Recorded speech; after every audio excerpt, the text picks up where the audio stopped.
and thank you for joining us. My name is Marnie Nesher, President of the Business Journal News Network and moderator for today's webinar. This webinar is being presented by the Business Journal News Network and Denise and Associates. Some quick housekeeping before we begin. If you have questions during the presentation, please type them into the chat function at any time, and our presenter will answer them at the end of his presentation. Please let me introduce to you our presenter, Joe Vigilante. He is the Director of Mobility and Security at Denise and Associates, with more than 20 years of experience in the industry. Joe is a highly certified and seasoned security professional. He achieved a master's degree in Information Systems Engineering from New York University Polytechnic School of Engineering and holds a Bachelor of Science degree in Communications from St. John's University. He is a fellow and diplomate at the American Board for Certification in Homeland Security and is also a member of the American College of Forensic Examiners, among other organizations. Denise and Associates is a technology solutions integrator with more than 4 decades of experience in the IT industry.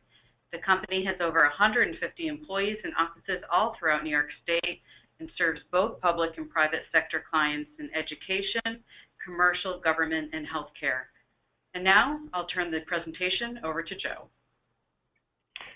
Thanks so much, Marnie, and good afternoon, everyone, and thank you for carving time out of your busy schedules to attend and participate in Ransomware 2.0, as I call it, all you need to know in 2017. I just want to stress the in 2017 part, as this threat continues to evolve with lightning speed. And I believe that we are in store for a lot of change in the global marketplace, both this year and in the years ahead. But let's talk first about how we defend ourselves, shall we? So today's agenda, I'm going to talk about what is ransomware, and you could put a comma there, really. There's a lot of misnomers out there and a lot of miscategorizations into what category of cybercrime this actually fits in. So we'll help define that a bit.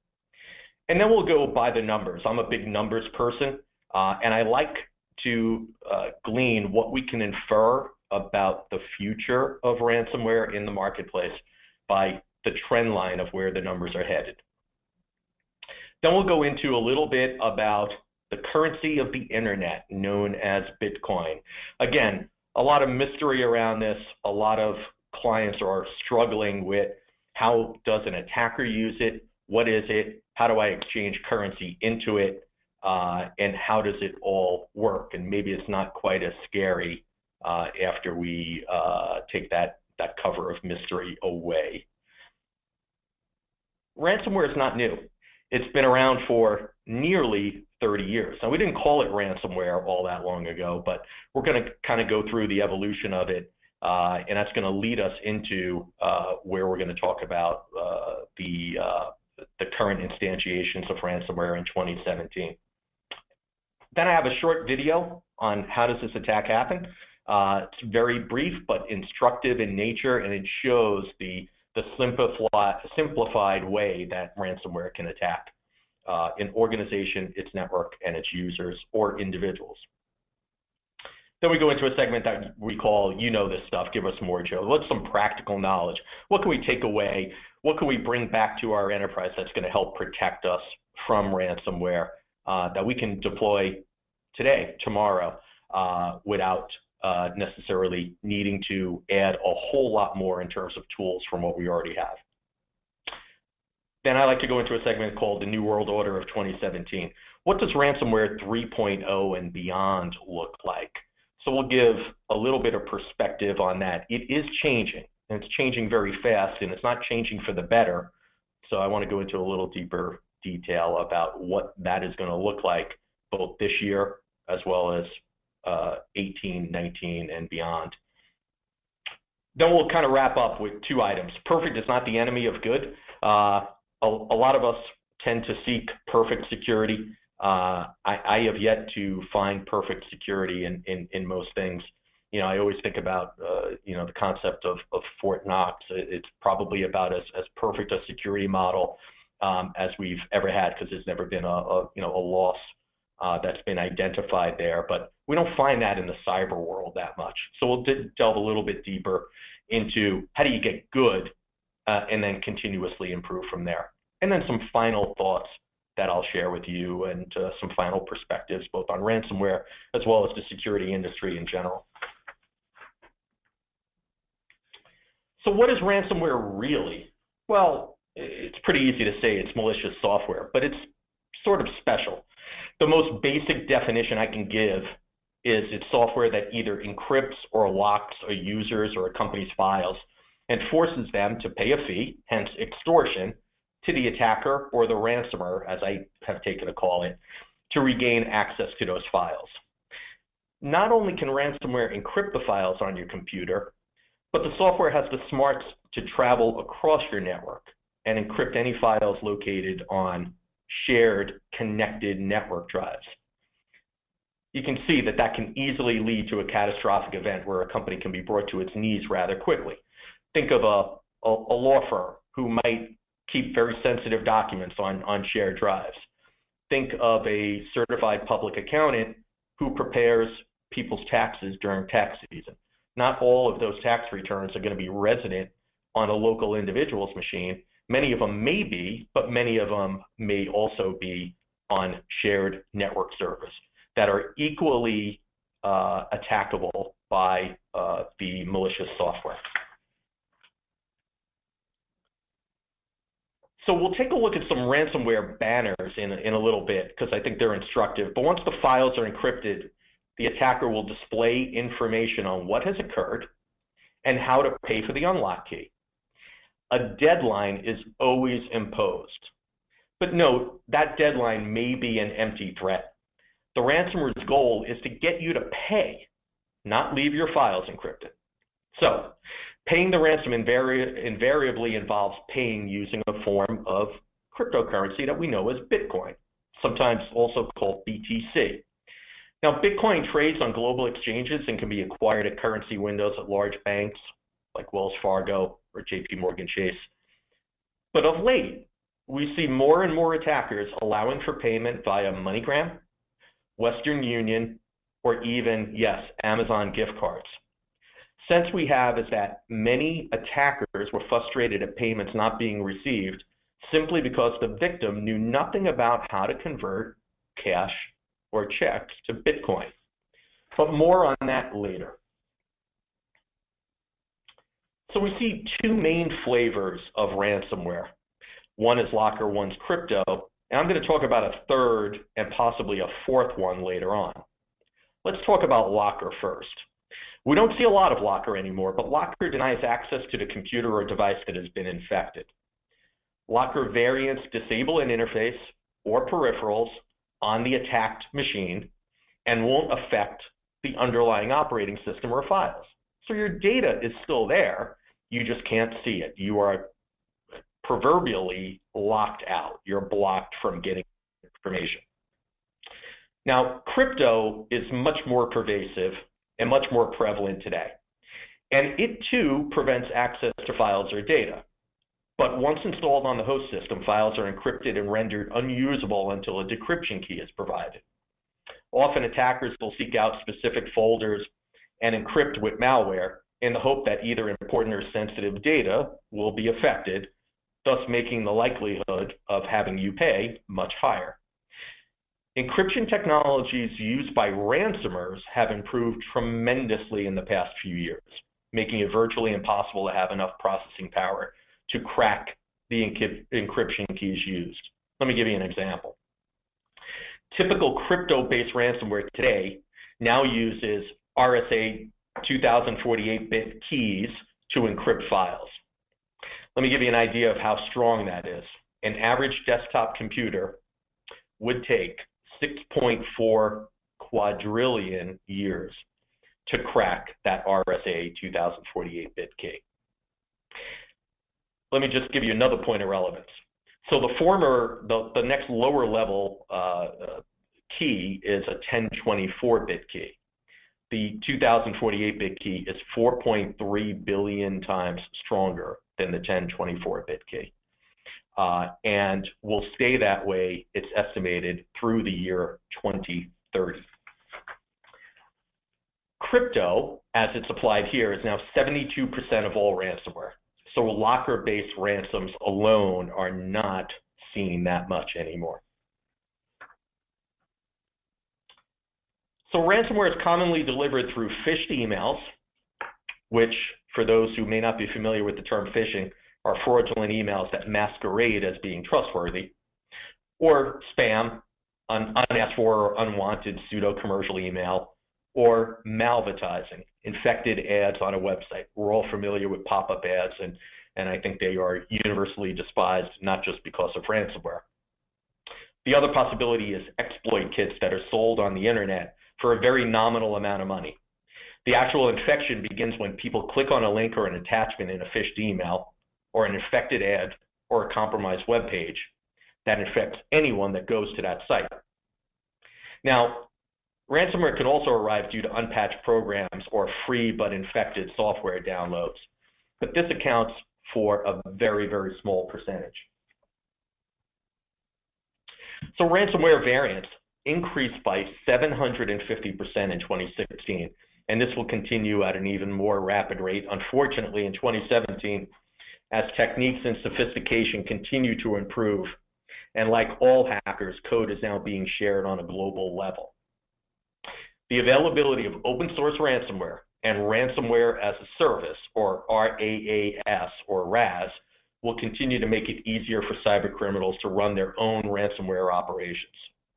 Organizations have to stay vigilant to avoid losing data, losing money, and experiencing significant downtime. As you can see from the sub-bullet, the U.S.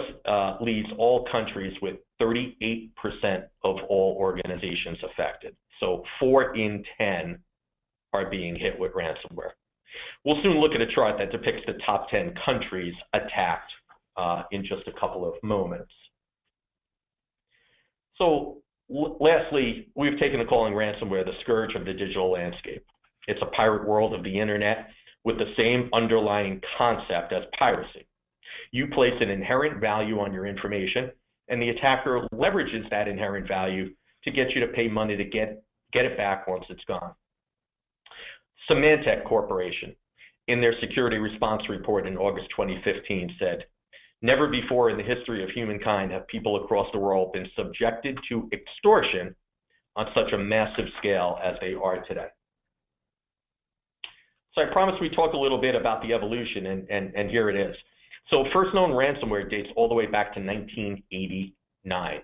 It was delivered on, for those who might remember, as I do, a 5¼ floppy disk, and it was a Trojan horse that replaced your autoexec.bat. Many of us can't forget those days. But the first real ransomware, the first extortion-based ransomware, doesn't really appear on the scene until about the 2005-2006 timeframe.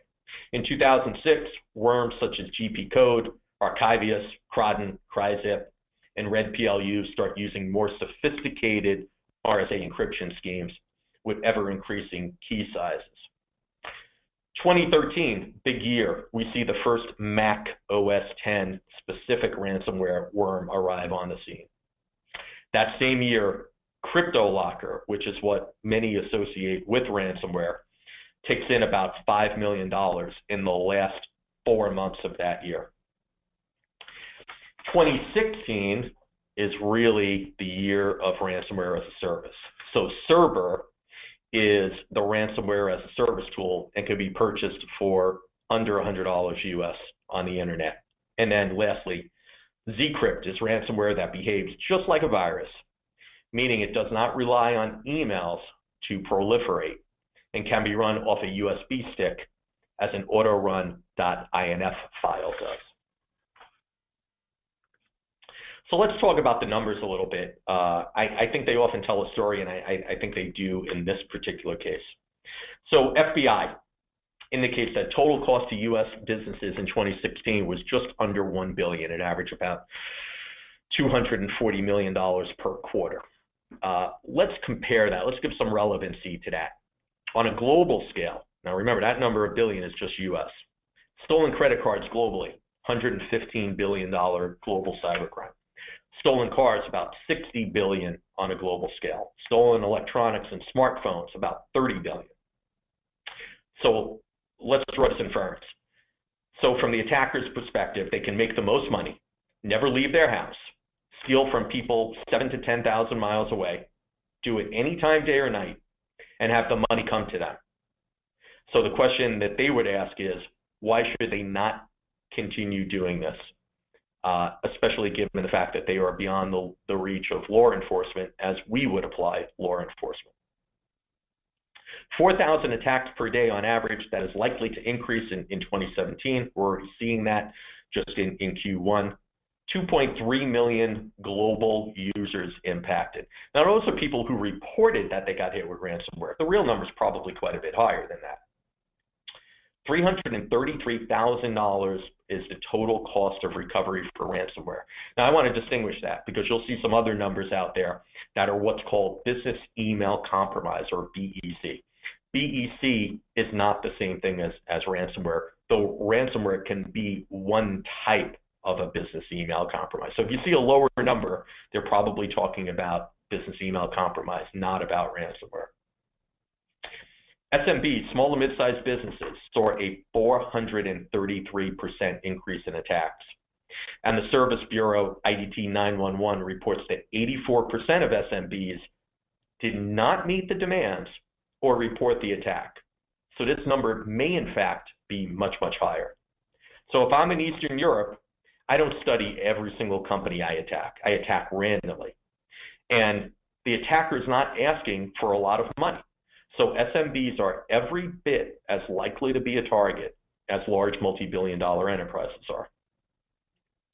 Then 76%, the vast majority, as I talked about on the last slide, of all attacks come from spam and come from phishing. It's the easiest path, takes advantage of the weakest link in security, which is humans and their nature. 72% suffer greater than 2 days of downtime.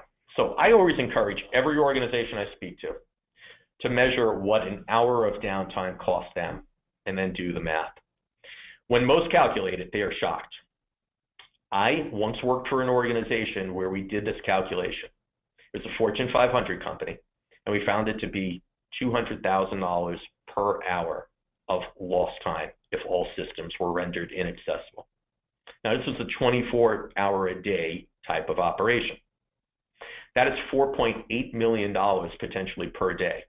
It doesn't take many days at that rate before you have significant material impact earnings, and you may in fact have a reportable event on your hands, regardless of whether you're a public company for Sarbanes-Oxley or to SEC, or healthcare, so you have HIPAA high-tech reportability concerns, or even if you fall under New York State General Business Rules under Rule 899 AA, or Department of Financial Services in the new rule that went into effect on March 1st of this year.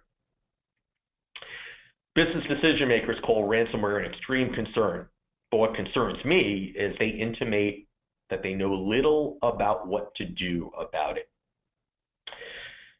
So 4 in 10 pay the ransom. That indicates to me that they don't have the capability to restore, possibly no business continuity or disaster recovery plan, and possibly no incident response capability. These situations almost portend what the future will look like, and they will almost certainly get hit again. So regardless of size, in North America, so Canada plus Mexico plus the US, 47% got hit with ransomware in 2016, just about 1 in 2. And then lastly, the deceptive number. This may give you a false sense of confidence to some. $679 per attack in 2016. Why would you not pay? It's so cheap. Well, that's up from $418 in 2015. And we are already seeing quantum jumps of 25 to 30K attacks regularly in 2017 as more of an organized crime syndicate takes root. Don't be deceived. Ransomers are learning fast, and the numbers will rise as their crime syndicate takes hold and the criminal structure behind cyber becomes even more formalized. Just in January, LA Valley College, not a big institution, got hit for $28,000. And Bingham County, Idaho, in February was asked for $30,000 but declined to pay, and rightly so. So this chart, just going to touch on a couple of things here. One is the availability of open source ransomware and ransomware as a service is probably driving up these numbers quite quickly. You see a large spike in the top part of the chart in November and a tail off in December. Why? Well, experimentation occurred in December for the new year. Ransomers globally were doing research and development. November leveraged the onset of the holidays and more people doing online shopping, again taking advantage of the weakest link in security. But two facts about cybercrime. 1.4% of the population is a cybercriminal. Now, it doesn't mean that they know they're a cybercriminal. It just means they've been duped or tricked into becoming a cybercriminal. That means with 6 degrees of separation, you likely know someone who is, except they likely don't know it. And then the last matter is on the bottom chart. Organizations targeted with, as I called it earlier, business email compromise lost an average of $140,000, hence a much lower number than ransomware per attack. BEC scams are present in 90 countries. United States, United Kingdom, Hong Kong, Japan, and India are the most impacted. The healthcare sector within those countries was heavily targeted, and we'll touch more on that later. Now, you're going to notice Eastern Europe doesn't appear in the top 10. So why is that? Well, it seems that they are the most consistent crime purveyors for business email compromise and for ransomware. Something to think about when you're doing geographic blocking on your firewalls. So a little bit more about Bitcoin. So Bitcoin's a digital currency, and transfer of it is based on open source technology. It's open source protocol encryption across a network that's totally independent from any central authority. Bitcoin can be transferred by a computer or smartphone without the use of any intermediate financial institution. Concept was introduced in 2008, and it was defined as a peer-to-peer electronic payment system. It had mainly altruistic goals when it was first invented. So Bitcoin can be used for payments similar to the dollar or any other currency that's traded on a global scale. Due to its mathematical characteristics, it has immense potential for the future because it enables micro values to be sent at virtually no inherent cost. Bitcoin may, in fact, have some sticking power in the global marketplace now that it's been around for more than 8 years. So Bitcoin allows pseudonymous transactions. No one knows who the sender is, and you may not know who the receiver is either. They register in a ledger that is held out on the internet, but you can put any name in the ledger. Bitcoin can be sent to anyone who registers with a Bitcoin address in that ledger that I mentioned. So the peer-to-peer topology of the Bitcoin network in the absence of a central management entity make it impossible for FBI or any law enforcement agency to control the distribution and issuance of Bitcoin, hence its inherent popularity. But even having said that, as you can see, and as I mentioned earlier, the trend is moving a bit away from Bitcoin to more monetary-based services that anybody would be familiar with using in today's world. So sampling of top newsmakers. I mentioned healthcare before. Ransomers are not dumb people. They target data-rich organizations, hospitals, universities, educational institutions, law enforcement, those who face tremendous pressure to recover data. 2016 was definitely the year of ransomware attacking healthcare, and they were a primary target. No surprise here, as healthcare institutions are likely to pay due to the nature of the critical services that they provide, added to the fact that the age of healthcare systems often brings about obsolescence in the marketplace. Partnerships and affiliations occurring as part of medical center consolidations also affect security, as one organization may impress upon another to adopt its policies and programs that its people are not yet familiar with. One important highlight is the reiteration that both malware and ransomware constitute a security incident under HIPAA high-tech reporting. Therefore, affected organizations must initiate security incident response and reporting procedures when a ransomware attack occurs. Now, you notice I mentioned 3 very prominent healthcare institutions here that all paid their ransoms in the past 12 months and fully understand why they did, but they remain targets for reinitiation and for being attacked again. As a matter of fact, if I were advising them, I would tell them to look deeper in their network because they've got a giant hole somewhere there that the ransomer exploited that may contain other forms of malware. St. Louis Public Library had their attack a couple of months ago. They are still in the throes of rebuilding their entire environment. Now, they did not pay, so to their credit, they said no. They got a British pound request for 28,000 pounds, about $35,000 US. So you'd say, well, it's a library, so how are they impacted? Well, children in poor neighborhoods in and around and through Missouri relied on that for internet access. So they are unable to, or were unable to gain internet access during the period of time of recovery. So it was impactful. University of Calgary, big research institution. It's quite a big university up in British Columbia. $20,000 Canadian after a recent ransomware attack. Now, they did pay. And they said, we're a research institution. We're conducting world-class research daily, and we can't take the chance. We are going to pay. But they were crippled for a period of time in June of 2016.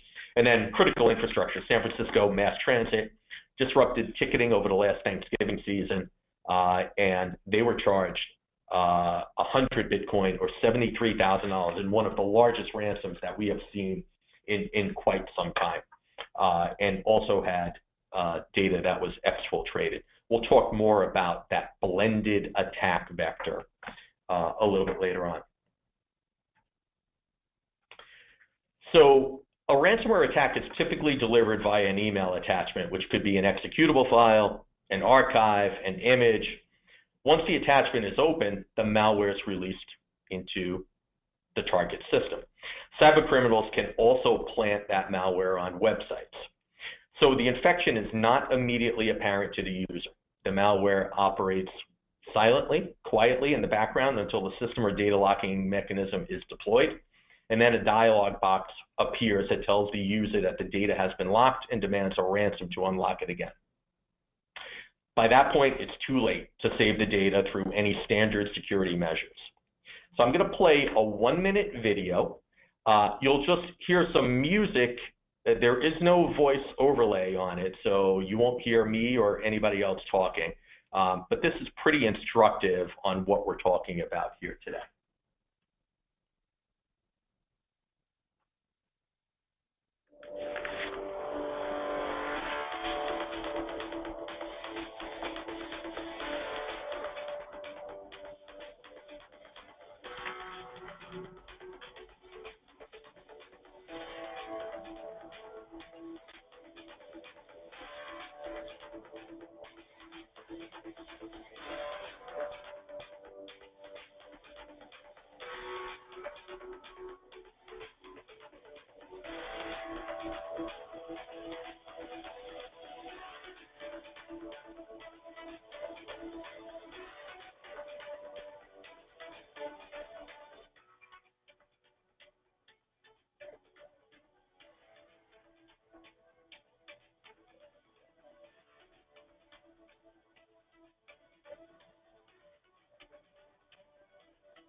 So you can see the simplicity at which that attack occurred, doing a process that we probably each all do every day, which is receive an email, there's an attachment, we click on it, we see a prompt to enable content or enable macros or both. We go ahead because we want to see the full richness of the content. and before we know it, we've got a machine that can no longer be utilized and needs to either receive a decrypt key or be wiped clean and restored anew, but with the data now missing from it. So it's a pretty instructive video and kind of scary in a way. So typical ransomware notices. The one on the left-hand side of the screen and the lower right are encryption ransomware notices. And each variant of ransomware comes with its own notification. Some even congratulate you for becoming part of their ransomware community, which is a bit of a dubious honor. Upper right is lock screen or locker ransomware. In this particular case, WinLocker. So it just locks the computer screen and demands payment, but your personal files are not attacked. They're not encrypted, but you can't get to them. So I haven't talked a lot about drive-by attacks. So what is a drive-by attack? Drive-by attack is when you visit a website. Maybe it's a website that you were sent to as part of a link or an attachment in an email, or it could simply be a URL that you're visiting. It requires no clicking to be attacked. Just by the fact that you went to the site activates all 5 steps that you see here. Now I want to call your attention to step 2, which is the distribution step. So we say that the initial malware redirects to an exploit server using fast flux, depending on your OS, browser, or integrated development environment, or IDE. Fast flux is a DNS, or domain name system technique, used by botnets to hide phishing and malware delivery sites. So drive-bys cannot infect without using some component of the domain name system. So if you have a tool that monitors and blocks and filters illicit domain name system traffic, you can stop this sort of attack at step 2. Your machine may still have a piece of malware on it, but the malware will be unable to carry out its call-in of the malicious payload any further and buy you time to go and clean that computer.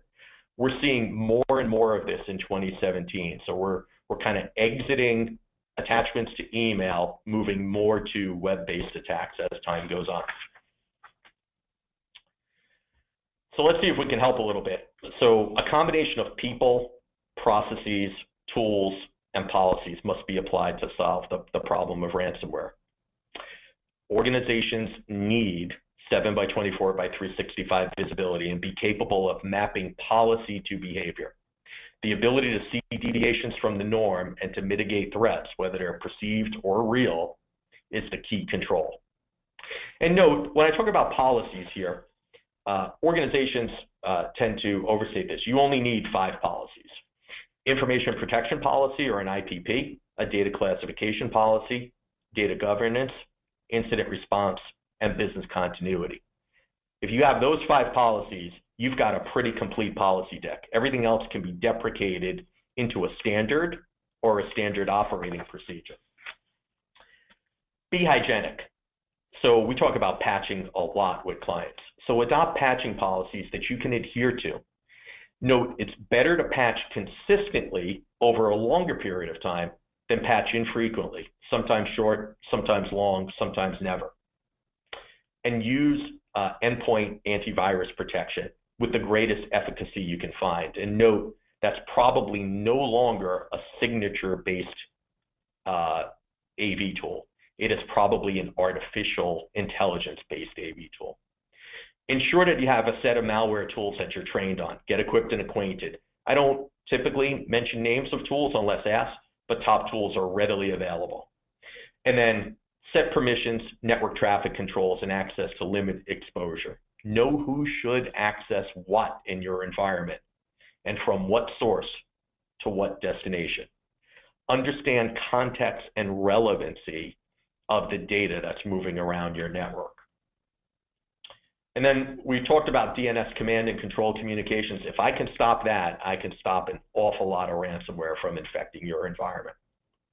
And of course, test your backup and recovery capability consistently and keep offline backups that cannot be reached by the ransomware. And then this is a growing one. Investigate the ability to decrypt yourself. There are limited cases where decryption is possible, and I will give you a place to go and check how to do that later. All right, a little bit more. People learn in differing ways, so you need to implement tools that show people the way, not just tell them the way. Auto-enrollment, reporting, sampling, evidence, it's not to get employees into trouble. It's to instruct them well on how to protect themselves and protect the assets inside your business. Protect users from themselves. Not all is what it appears to be. So whitelisting is a tool that you can use and keep all else off limits. You know what people are supposed to be doing on a daily basis on their work machines. Limit their access to those things. We call it putting up guardrails rather than gates for people. And then geographically fence.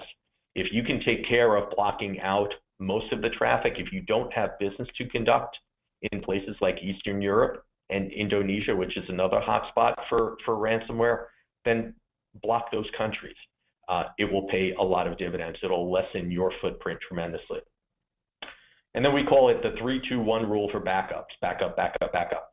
3 copies of your on 2 different types of media in 2 different locations, with one of them being off-site and offline. And then we talk about a configuration management database. When you have to restore, the first question people ask is, okay, what was on the machine? If you have a configuration management database, you have a copy, you have the metadata of what was on that computer, so you know what needs to get put back onto it. And then I'm going to drop down to zero trust. So zero trust, the concept's not that we don't trust our employees. That's not what zero trust is. Zero trust is don't trust the data that's on your network. Check it for consistency, prevalence, how often does it appear, trajectory, where's it going, and relevancy, as I mentioned earlier. Place firewalls not always at the edge of your network, where traditionally we've placed them, but put them a lot closer to where your most critical business data is located. And then be prepared. Be prepared to disconnect from all network connections when you spot a rogue file or unknown process. And that includes Wi-Fi and Bluetooth. So we get this question a lot, your money or your data, should you pay? We never recommend payment, and I'll tell you why. It's mainly because it doesn't guarantee a solution to your problem. There's also a number of things that can go wrong accidentally. For example, the ransomer could have put bugs in the malware that make the encrypted data unrecoverable even with the right decryption key. In addition, if you pay the ransomware, it proves to the cyber criminals that ransomware is effective and begets even worse behavior. They'll continue their activity and look for new ways to exploit systems that result in even more infections and more money. Note, ransomware is not just an outcome, it's a symptom. As I mentioned earlier, it's a symptom that you've got a hole in your network, or your people aren't necessarily trained in the way that they need to be. In essence, you have other things going on that are far more insipid potentially than just ransomware is. From a disaster recovery standpoint, I refer to BIAs, or business impact analyses. They're your friend. They tell you what you can do manually and what you truly need the system to accomplish. And then if you have cyber insurance, know your policy well. Don't anticipate that you'll be able to be paid if you pay the ransom. Your policy might say no to that. Now, if you have a backup and your data you have no backup and your data is absolutely mission critical to the degree that your business is going to be materially impacted, remember these 3 things. 1, ransomware is monitored by real people.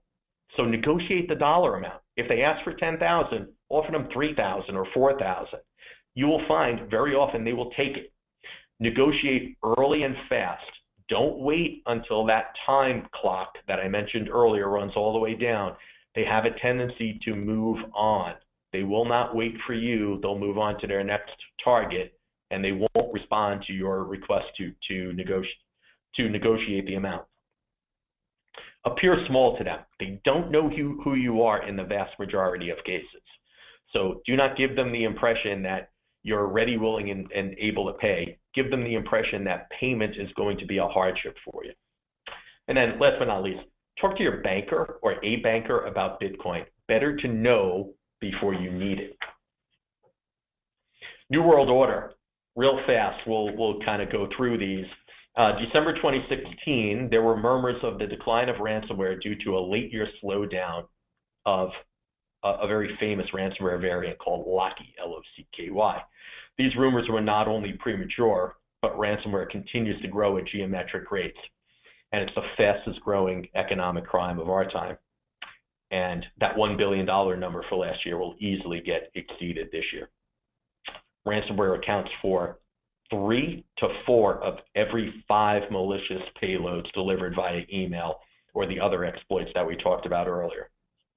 So now, sophistication of attacker code continues to progress, moving from encrypting files and file systems to the potential of infecting a server or endpoint to the degree of losing access to the entire system.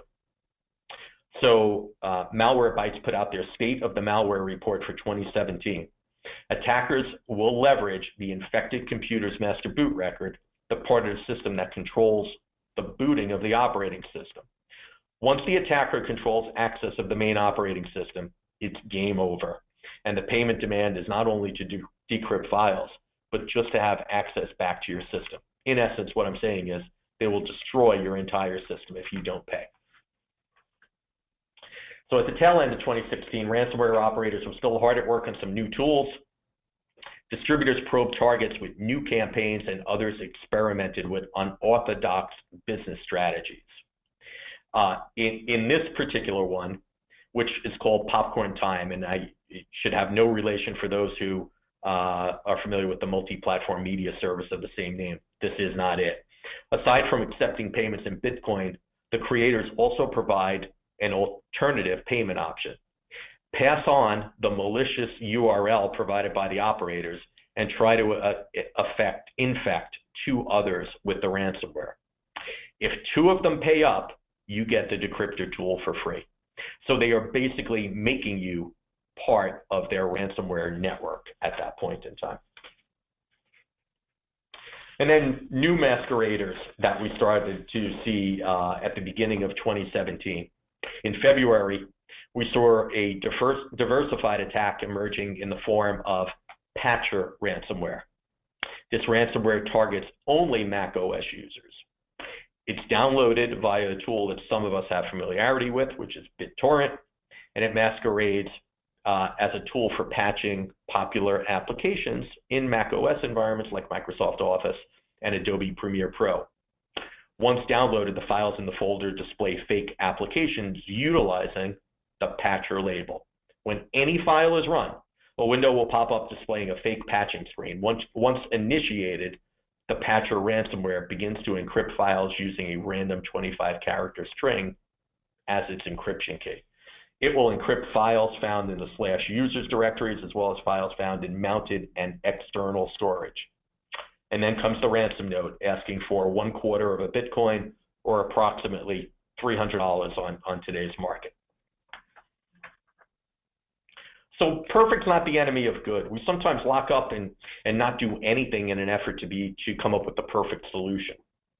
I can tell you in cyber, there are no perfect solutions. Do the following and be able to tell a good story and then make it better over time. Layer. Don't rely on one tool at one position in your network. Have multiple tools at different parts of your network. Storage, server, network, client, etc.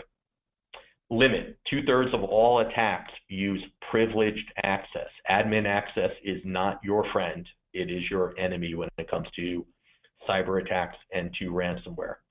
Do not use weaker default passwords.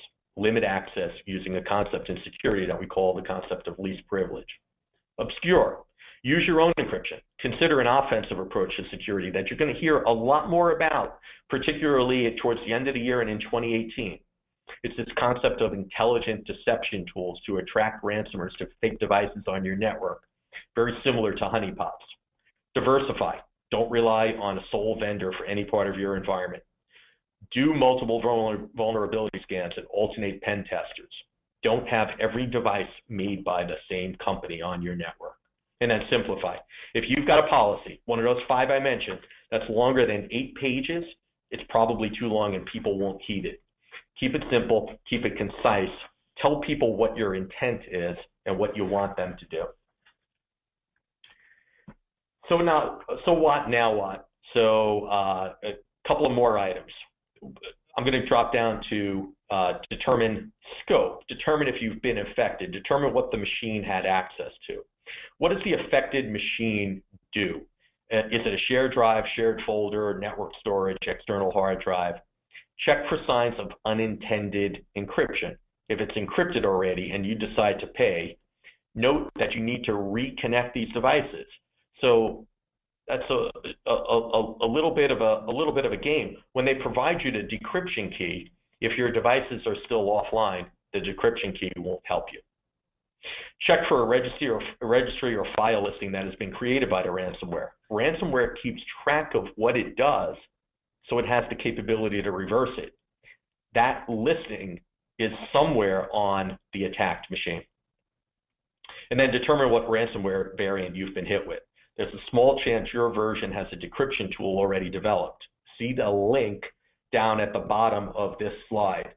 So you see down at the bottom, you see www.nomoreransom.org. Go there. There is a list of decryption tools there that you might be able to use depending on the variant you got hit with. So what do? You've got 4 options and 2 of them are probably pretty bad. So the 4 options are restore, decrypt, negotiate and pay, or do nothing. We're not real fans of doing nothing, and we're not great or big on negotiate and pay. So restore from backup or try one of the decryption tools and see if it functions. So final thought before we open up for questions. So the county administrator in Bingham County, Idaho, 3 weeks ago when she got hit with ransomware said the following: to prevent ransomware from hitting us again, there will likely need to be several more firewalls and more training for staff using county computers. When I read this concerned me a lot. More firewalls are not the problem. People clicking on emails that are spurious and contain malware but look real is probably the problem that they had in Bingham County, Idaho. More training is admirable, but I suspect that what she was referring to was more of the same kind of training that she did earlier. I use a lot of Latin phrases since I took it in high school, and the phrase respondeat superior comes to mind.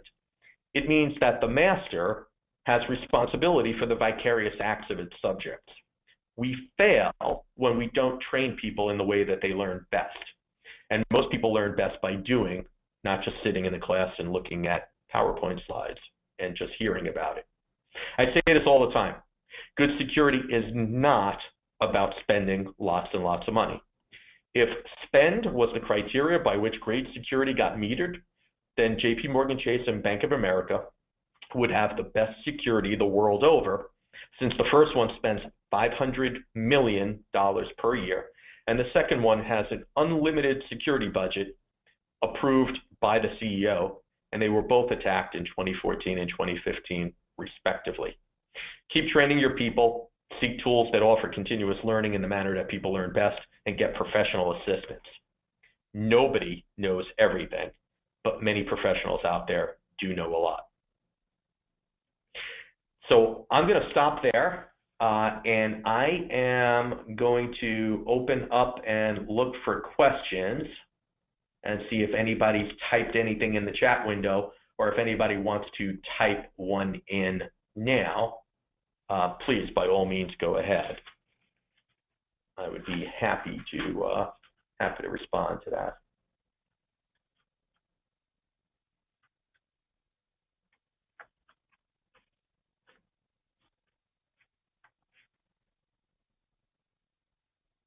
It looks like we've got about 10 minutes before we come to the top of the hour. So, certainly I'm more than happy to stay on till the top of the hour in case anybody's still formulating something that they want to follow up on.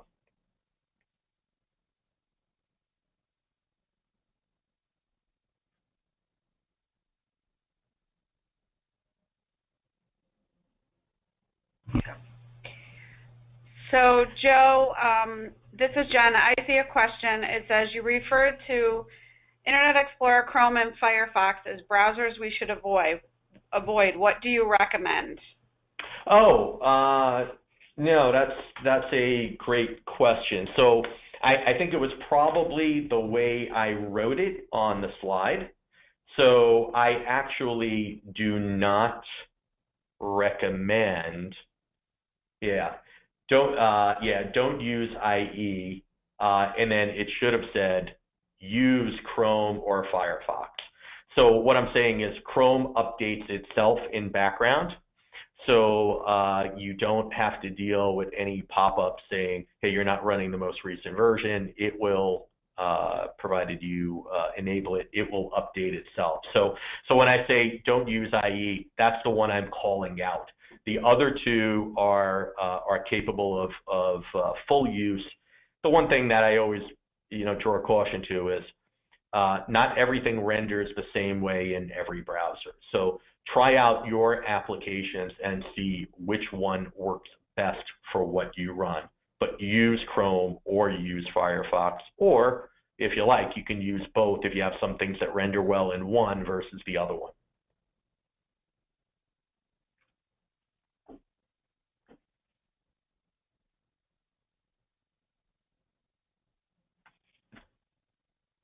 Other questions? Marnie, Jennifer, anything that you see? There's another question. What about using an ad blocker app in your browser? So, here's what I would say.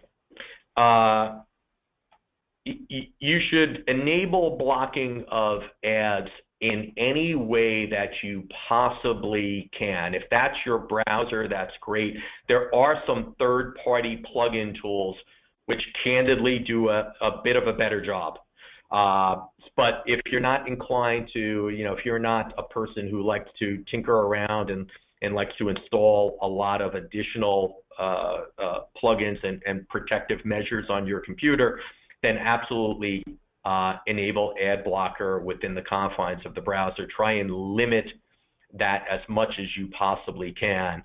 But if you're okay with kind of searching out there on the internet or contacting somebody who can make some recommendations for you, there are some great third-party tools which will clean up and give you much more white space and a much better user experience with a lot less ads that, look, ads are on their best day are nuisance material. On their worst day, they can infect you in a pretty serious way. So to me, there's not much good that comes from them. So eliminating them is where you absolutely want to get to. If you just want to turn on your browser, kind of set it, forget it, not worry about it, that's perfectly suitable and fine for most situations.